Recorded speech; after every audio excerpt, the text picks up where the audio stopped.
বিসমিল্লাহির রহমানির রহিম। আসসালামু আলাইকুম। পিবিএ টিচিং হোমের ইউটিউব চ্যানেল অ্যাকাউন্টিং সলিউশনের পক্ষ থেকে আমি সেলিম মাহমুদ সজীব সকলকে জানাচ্ছি আন্তরিক শুভেচ্ছা ও অভিনন্দন। আমাদের আজকের টিউটোরিয়ালের বিষয় হিসাব বিজ্ঞান বইয়ের রেওয়ামিল অধ্যায়টি নিয়ে। এই অধ্যায়টি এইচএসসি পরীক্ষার্থী বা একাদশ ও দ্বাদশ শ্রেণী এবং এসএসসি পরীক্ষার্থী নবম ও দশম শ্রেণীর সিলেবাসের আওতাভুক্ত। এই অধ্যায়টি যদি আমরা খুব ভালোভাবে আয়ত্ত করতে পারি তাহলে এসএসসি এবং এইচএসসি কোর্সের যে রেওয়ামিলের সিলেবাসটি রয়েছে এটি নিয়ে আমাদের কোনো সমস্যা থাকবে না। তাহলে আর দেরি নয়, চলো তাহলে আজকের ক্লাসটি শুরু করা যাক।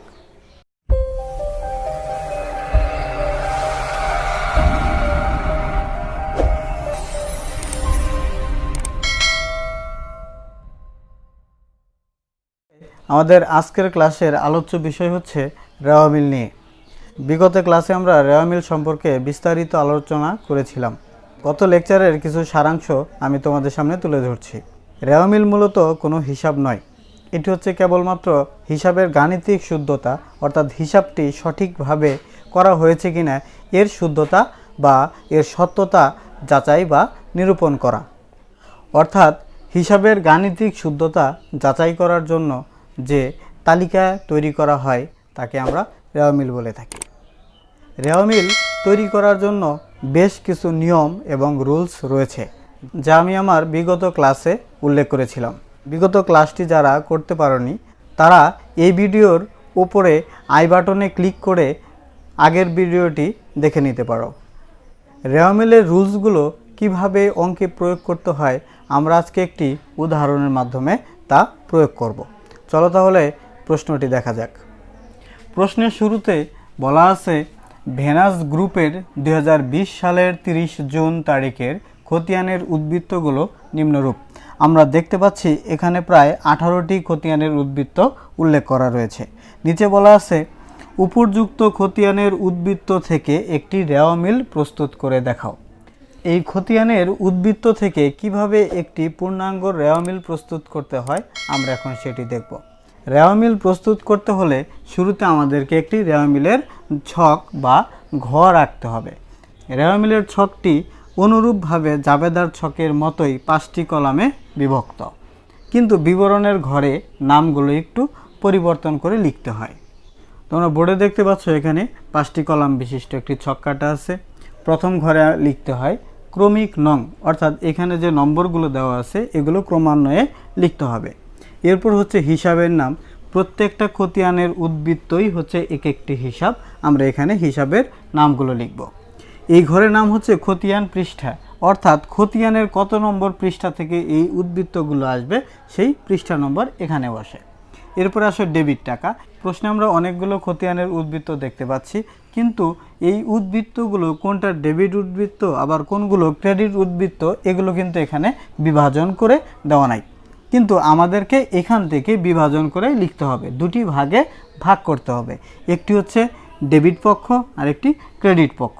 অতএব এই উদ্বৃত্তগুলো থেকে কোনগুলো ডেবিট উদ্বৃত্তে আসবে এবং কোনগুলো ক্রেডিট উদ্বৃত্তে আসবে এগুলো বুঝতে হলে আমার আগের ভিডিওটি আগে দেখে নিতে হবে।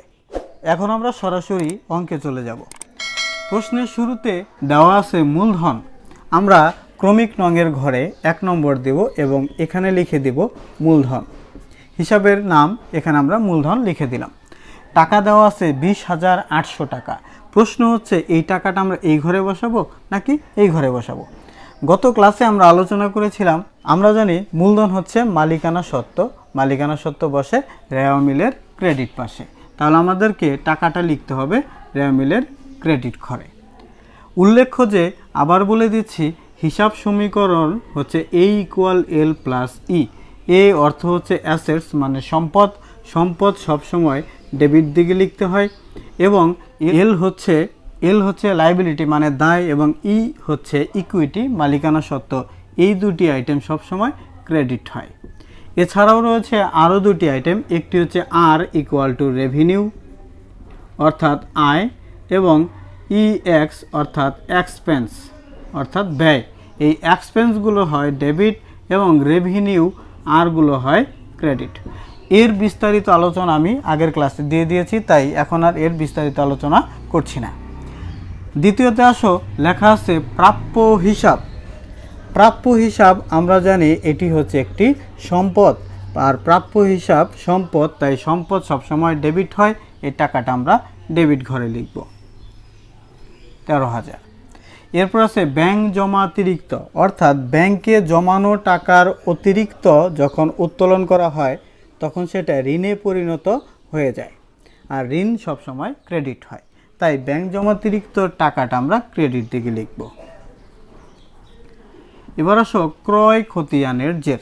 ক্রয় খতিয়ানের জের এর আরেক নাম হচ্ছে পাওনাদার। ক্রয় খতিয়ানের জের এর নাম হচ্ছে আরেকটি নাম পাওনাদার। আমরা জানি পাওনাদার হিসাব হচ্ছে দায়, দায় হিসাব সবসময় ক্রেডিট দিকে বসে। এবার আসো 5 নাম্বার বলা আছে হাতে নগদ। হাতে নগদ, এখানে একটি তারিখ দেওয়া আছে 1/7/2019 সাল।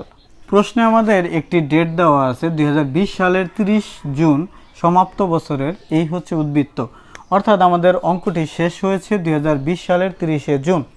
তার মানে অঙ্কটি শুরু হয়েছিল তার আগের বছর 19 সালের জুলাইয়ের 1, অর্থাৎ জুলাইয়ের 1 থেকে 2020 সালের 30 জুন পর্যন্ত, এই হচ্ছে আমাদের 1 বছরের অঙ্ক।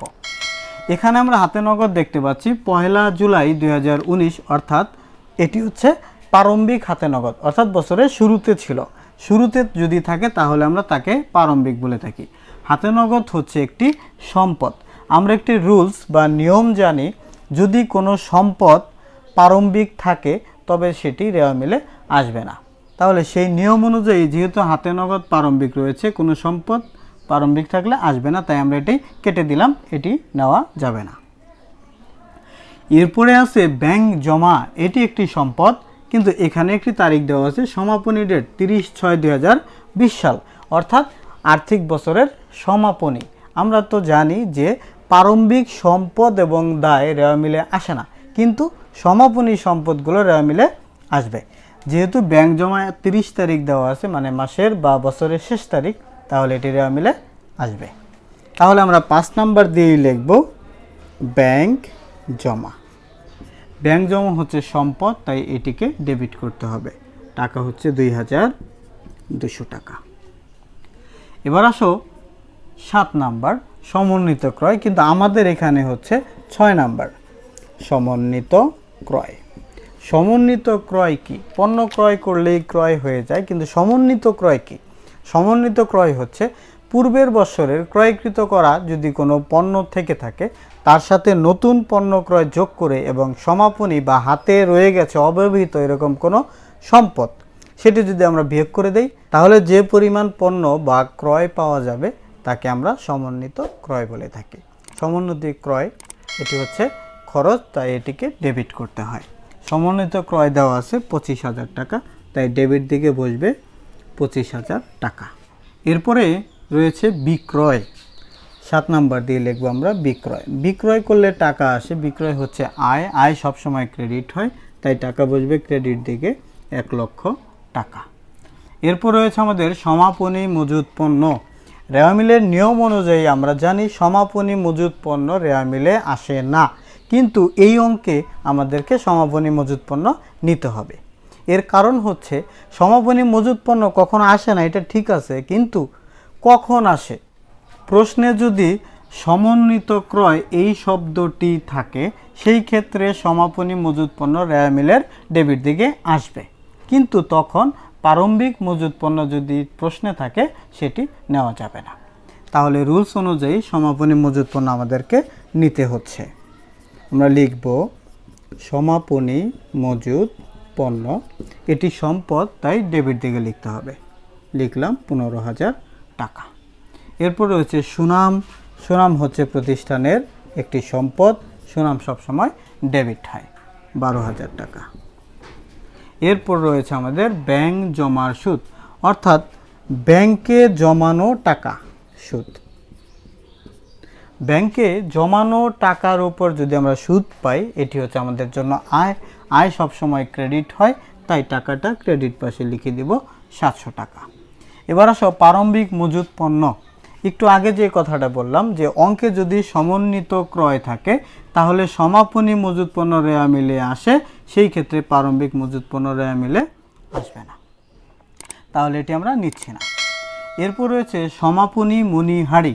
মণিহারি সংক্রান্ত আরেকটি রুলস আমাদের রয়েছে। মণিহারির ক্ষেত্রে রুলস হচ্ছে প্রারম্ভিক মণিহারি রেওয়া মিলে আসে, কিন্তু সমাপনী মণিহারি যদি রেওয়া মিলে থাকে তাহলে সেটি নেওয়া যাবে না। আমরা এখানে দেখতে পাচ্ছি সমাপনী মণিহারি দেওয়া আছে, কিন্তু আমাদের রুলস হচ্ছে প্রারম্ভিক মণিহারি রেওয়া মিলে আসবে, কিন্তু সমাপনী মণিহারি রেওয়া মিলে আসবে না, তাই এটি আমরা অঙ্কে নিচ্ছি না। এরপরে আসো বেতন। বেতন হচ্ছে প্রতিষ্ঠানের জন্য একটি খরচ সবসময় ডেবিট দিকে বসে, তাহলে আমরা ডেবিট লিখব 5,000 টাকা। এরপরে বিমা সালামি, আমরা লিখব বিমা সালামি। বিমা সালামি এটি হচ্ছে প্রতিষ্ঠানের জন্য খরচ, তাই খরচ সবসময় ডেবিট দিকে লিখতে হয়, লিখে দিলাম 9,000 টাকা। এরপর রয়েছে আমাদের ঋণপত্র। ঋণ, বন্ধকি ঋণ, কর্জ, ধার, বন্ড, এগুলো হচ্ছে সব কি দায়। দায় সবসময় ক্রেডিট হয়, ক্রেডিট দিকে টাকা লিখতে হবে। এখানে ঋণপত্রে টাকা দেওয়া আছে 22,000 টাকা, তাই আমরা ক্রেডিট দিকে লিখে দিলাম। এরপরে 17 নম্বর রয়েছে অনাদায়ী পাওনা সঞ্চিতি। কোনো শব্দের শেষে যদি সঞ্চিতি শব্দটি উল্লেখ থাকে তবে সেটি ক্রেডিট হয়, শুধুমাত্র পাওনাদার বাট্টা সঞ্চিতি বাদ দিয়ে। তাহলে এখানে আছে অনাদায়ী পাওনা সঞ্চিতি, আমরা লিখব অনাদায়ী পাওনা সঞ্চিতি। টাকাটা দেওয়া আছে 1500 টাকা, যেহেতু সঞ্চিতি থাকলে ক্রেডিট, তাই ক্রেডিট পাশে লিখব। এরপর দেওয়া আছে নগদ তহবিল। নগদ তহবিল আমরা জানি এটি কি সম্পদ। সম্পদের নিয়ম প্রারম্ভিক সম্পদ আসবে না, সমাপনী আসবে। ডেট দেওয়া আছে 30/6/2020। আমাদের অঙ্কের শেষ তারিখ হচ্ছে 20 সালের 30 জুন, অর্থাৎ এটি সমাপনী। আমরা জানি প্রারম্ভিকটা আসবে না, কিন্তু সমাপনীটা রেওয়া মিলে আসবে, তাই আমরা এটা লিখে দিব নগদ তহবিল। যেহেতু এটি সম্পদ, তাই টাকাটা লিখতে হবে ডেবিট দিকে 10,000 টাকা। এবার আমরা সবগুলো আইটেম নিয়ে নিলাম। এখানে একটি বিষয় লক্ষণীয় যে নগদ তহবিলের ক্ষেত্রে যে নিয়ম, সকল প্রকার তহবিল হিসাব সবসময় দায় অর্থাৎ ক্রেডিট দিকে লিখতে হয়। শুধুমাত্র একটি আইটেম নগদ তহবিল যদি আমাদের প্রশ্নে থাকে তবে সেটি সম্পদ, ডেবিট দিকে বলবে, তবে প্রারম্ভিকটা নয়, শুধুমাত্র সমাপনী নগদ তহবিল রেওয়া মিলে আসবে। তাহলে এখন আমরা সবগুলো আইটেম নিয়ে ফেলেছি। এখন আমাদের কাজ হচ্ছে এই দুইটা দিক অর্থাৎ ডেবিট এবং ক্রেডিট দিকটা যোগ করা। এখন চলো আমরা ক্যালকুলেটরের সাহায্য নিয়ে দুটি পাশ যোগ করে ফেলি।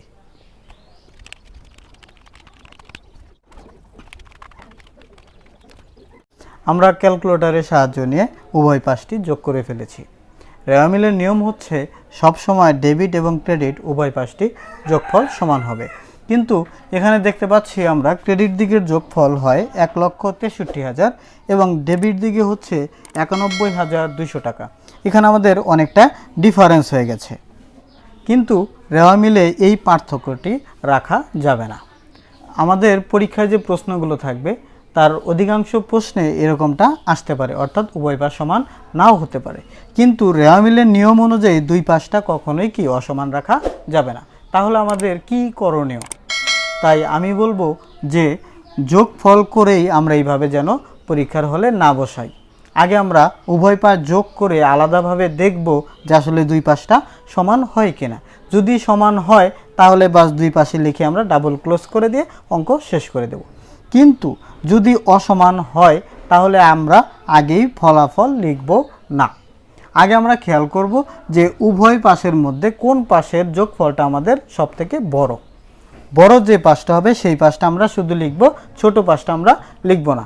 তাহলে এখানে দেখা যাচ্ছে ডেবিট এবং ক্রেডিট উভয় পাশের মধ্যে ক্রেডিট পাশে টাকার অ্যামাউন্টটা আমাদের বড়, তাহলে আমরা শুধু ক্রেডিট দিকটা লিখে যোগ করে দিব, ডেবিট পাশে টাকাটা আমরা লিখব না।